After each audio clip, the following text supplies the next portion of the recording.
Hello friends, welcome to Vishnu is. This is Raj Kumar.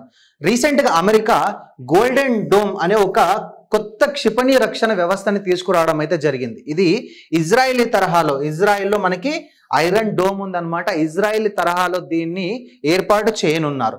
ఒకవేళ ఇది కనుక ఏర్పాటు అయితే కనుక భవిష్యత్తులో అమెరికా గగనతలంలోకి, అలాగే అంతరిక్షం నుండి, అంటే ప్రపంచంలోని ఏ వైపు నుండి అయినా సరే, చివరికి అంతరిక్షం నుండి అయినా సరే అమెరికా గగనతలంలోకి, అలాగే అమెరికా మీద ఆయుధాలను వేయనీయకుండా ఈ golden dome defence missile system అయితే యూజ్ అవుతుందని మనం చెప్పొచ్చు. ఈ మొత్తం వ్యవస్థ, ఈ మొత్తం సిస్టమ్ ని ఏర్పాటు చేయడానికి దగ్గర ఒక $175 బిలియన్ ఖర్చు అవుతుందంట. అంటే భారతదేశంలోని రూపాయల ప్రకారం 15 లక్షల కోట్లు. మనకు తెలుసు అమెరికా యొక్క అధ్యక్షుడి పదవీ కాలం 4 సంవత్సరాలు కదా. సో ట్రంప్ ఏం చెప్తున్నాడంటే ఈ 4 సంవత్సరాలలోనే ఈ క్షిపణి వ్యవస్థని సిద్ధం చేయడం అయితే అయిపోతుంది. దాంతో పాటు ఈ క్షిపణి వ్యవస్థని ఎవరు చేస్తున్నారంటే యుఎస్ యొక్క స్పేస్ ఫోర్స్ అనే సంస్థ ఈ క్షిపణి వ్యవస్థని డెవలప్ చేయడం అనేది అయితే జరుగుతుంది.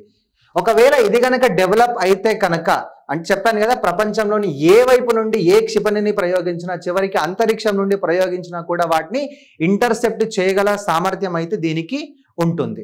మనం అనుకున్నాం $175 బిలియన్ ఖర్చు అవుతుందని, కానీ ఆన్ అన్ యావరేజ్ దీనికి $542 బిలియన్ ఖర్చు అయితే అవుతుందంట.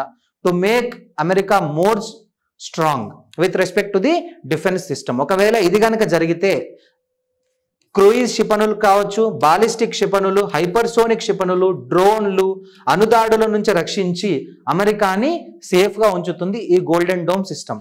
మనకు తెలుసు అమెరికాకి రష్యాకి పడదు, చైనాకి పడదు, ఇరాన్కి పడదు, ఉత్తర కొరియాకి పడదు. బేసిక్గా అంటే వీటి నుంచి వచ్చే ఆయుధాలని, వీటి నుంచి ఒకవేళ ఏదైనా యుద్ధం తలపిస్తే దాన్ని అడ్డుకోవడానికైతే ఈ సిస్టమ్ అనేది పనిచేస్తుంది. బట్ మేజర్గా అయితే దీన్ని రష్యా, చైనాలు వ్యతిరేకిస్తున్నారు. ఎందుకనంటే అంతరిక్షాన్ని కూడా ఒక యుద్ధానికి సంబంధించినటువంటి ప్రాంతంగా మార్చడం అయితే దీనివల్ల జరుగుతుంది కాబట్టి. And at the same time this is very much against the spirit of outer space treaty 1966.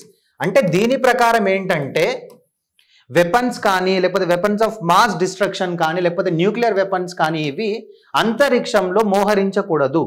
Outer space treaty 1966 యొక్క ముఖ్య ఉద్దేశం ఏంటంటే న్యూక్లియర్ వెపన్స్ కానీ, లేకపోతే మాస్ డిస్ట్రక్షన్ కి సంబంధించినటువంటి వెపన్స్ కానీ వీటిని అంతరిక్షంలో మోహరించకూడదు. So the golden dome system is like very much against the spirit of outer space treaty 1966. మనం అనుకుంటున్నాం ఐరన్ డోమ్, గోల్డెన్ డోమ్ చూసాం. ఇవి కాకుండా ఇంకా ఏవైనా డిఫెన్స్ సిస్టమ్స్ ఉన్నాయా, మేజర్గా ఏరియల్ డిఫెన్స్ సిస్టమ్స్ ఉన్నాయా వరల్డ్లో అంటే ఎస్ వీ హ్యావ్. ఇజ్రాయెల్లో చూసుకుంటే ఐరన్ డోమ్ మనం చెప్పుకున్నాము, దాంతోపాటు డేవిడ్ స్లింగ్ ఉంది, Arrow 2, Arrow 3.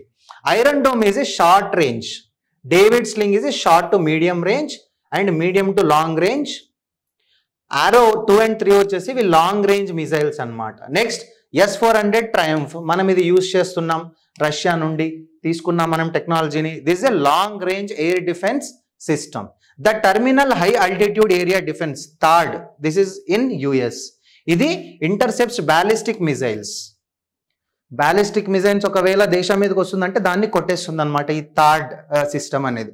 నెక్స్ట్ చైనాలో HQ-9 సిస్టమ్ ఉంది. ఇదేంటంటే రష్యా యొక్క S-300, అంటే S-300 ఆఫరింగ్ ఏ 125 కిలోమీటర్ రేంజ్ అనేది ఇది ఆఫర్ చేస్తుంది HQ-9 సిస్టమ్. దీన్ని రష్యా నుంచి ఇన్స్పైర్ చేసుకున్నారు. Same way like iron dome నుంచి ఏదైతే గోల్డెన్ డోమ్ ఇన్స్పైర్ చేసుకున్నారో, అలాగే చైనా అనేది రష్యాని ఇన్స్పైర్ చేసుకుని HQ-9 సిస్టమ్ అయితే డెవలప్ చేయడం జరిగింది. సో మీరేమనుకున్నారు, అంతరిక్షాన్ని గనక మనం యుద్ధానికి ఉపయోగిస్తే వచ్చే అనర్థాలు ఏమిటో కామెంట్ రూపంలో తెలియజేయండి. Thank you very much. జై హింద్.